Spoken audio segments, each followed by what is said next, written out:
Doctor Anisuzzaman চৌধুরীর কাছ থেকে ধন্যবাদ এবং আন্তরিকভাবে ধন্যবাদ আপনি আমাদের এই আয়োজনে আজকে যোগ দিয়েছেন। শুরু করছি যে আমরা যে একটা বিধ্বস্ত বা একটা কি বলবো যে অর্থনীতিতে সাংঘাতিক মানে অভিঘাত সম্পূর্ণ একটা অর্থনৈতিক ব্যবস্থার উত্তরাধিকার হয়েছেন অন্তর্বর্তী সরকার, এবং সেটাকে পুনর্গঠন করার একটা বড় ধরনের চ্যালেঞ্জ আছে আপনাদের সামনে। যে চ্যালেঞ্জগুলো আমাদের সরাসরি মানুষকে যেভাবে আঘাত করছে সেটা হচ্ছে দ্রব্যমূল্য, জনজীবনের যে সংকট, কর্মসংস্থান, বেকারত্ব এবং ব্যাংকিং খাতের যে সংকটগুলো আমরা দেখছি, ডলারের সংকট আমরা দেখছি, রিজার্ভ নিয়েও কিছুটা আমাদের দুশ্চিন্তা ছিল, কিন্তু একই সঙ্গে রাজস্ব আহরণের বিষয়গুলো আমাদের সামনে রয়েছে এবং কিছু প্রাতিষ্ঠানিক সংকট আমরা মোকাবেলা করছি। সব মিলিয়ে সরকারের আগামী দিনের পরিকল্পনার ক্ষেত্রে যদি ছোট করে আপনি একটা ওপেনিং দেন যে অগ্রাধিকার হিসেবে আপনারা কি চিন্তা করছেন। আমরা 3 মিনিটের মধ্যে প্রথমে বলি, সবাইকে আমরা সুযোগ দেব এবং আমরা আমাদের সামনের অতিথিদের কাছ থেকেও তাদের কথা শুনবো, কাজে আমরা সময়ের কথা সবাই মাথায় রাখবো। আসসালামু আলাইকুম সবাইকে, এবং আমাকে আজকে এই অনুষ্ঠানে আমন্ত্রণ জানানোর জন্যে আমি বিশেষভাবে কৃতজ্ঞ আপনাদের কাছে। আমি অনুরোধ করছি মাইকটা একটু আপনার কাছে নিয়ে আসুন, জি সামনে নিয়ে আসতে পারেন। Thank you. কোথা থেকে শুরু করা যায় এবং কোথায় শেষ করা যায়, একটা কথা বলে রাখি, আপনাদের যে বললেন আশা আকাঙ্ক্ষা, বাজেটে আপনাদের আশা আকাঙ্ক্ষার বিষয়, এই আশা আকাঙ্ক্ষার আলোচনাটা যদি আরও কয়েক মাস আগে হতো মনে হয় ভালো হতো, কারণ বাজেট প্রক্রিয়া শুরু হয় অনেক আগে। বাজেট মানে তৈরি হয়ে যাওয়ার পরে আশা আকাঙ্ক্ষা বলার পর তাকে আমাদের শ্রদ্ধা জানানো একটু ডিফিকাল্ট হয়ে যায়, কারণ জিনিসগুলি সেট আপ হয়ে গেছে। যে জিনিসটা আপনাদের জানা দরকার, যেটা ওপেনিং স্টেটমেন্টে বলা হয়েছে যে একটা ভঙ্গুর অর্থনীতি, এবং এই যে ইয়েতে প্রেজেন্টেশনে বলা হলো যে এখনও সেই ভঙ্গুর অর্থনীতি আমরা ঘুরে দাঁড়াতে পারিনি। আমি রেসপেক্টফুলি একটু ডিফার করতে চাই।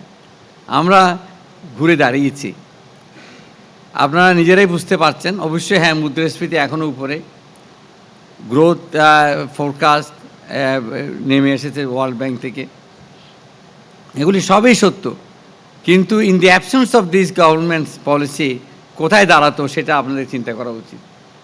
যে ঝঞ্ঝাট আমরা শুধু এই যে রিজার্ভ চুরি কিংবা পাচারকৃত অর্থ শুধু নয়, এখানে আমাদের যে পলিসিগুলি ছিল যত রকম ইনকনসিস্টেন্ট, ইনকোহেরেন্ট এবং policies were design or machinated to facilitate those things.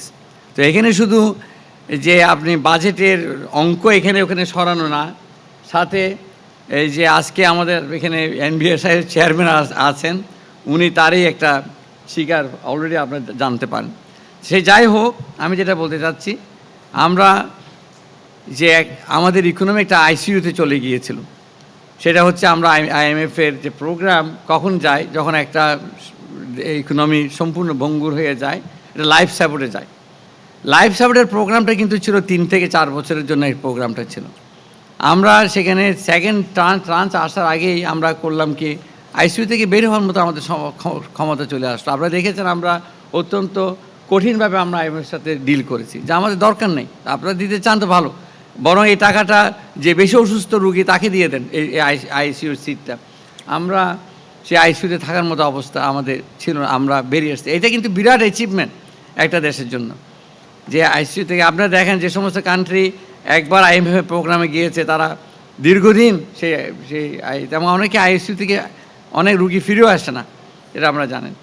Exchange রেটের কথা বলেছেন আপনারা, এক্সচেঞ্জ রেট আপনার এই যে ডলার সংকট এবং এখন এই যে মুদ্রা মান কমে গেছে, একটা জিনিসের দিকে দেখলে আপনার কাছে খারাপ লাগবে, বাট একই সাথে একই প্রেজেন্টেশনে বলা হয়েছে এক্সপোর্ট বেড়েছে।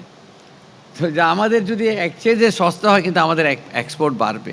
তা আমাকে সামগ্রিকভাবে দেখতে হবে এটা, এই যে এক্সচেঞ্জের আমরা এখন আরও ফ্লোটিংয়ের দিকে যাচ্ছি, এতে করে সুবিধাও আছে অসুবিধাও আছে, তবে আমরা রেল গার্ড রেখেছি জি, যেন হঠাৎ করে পড়ে না যায়।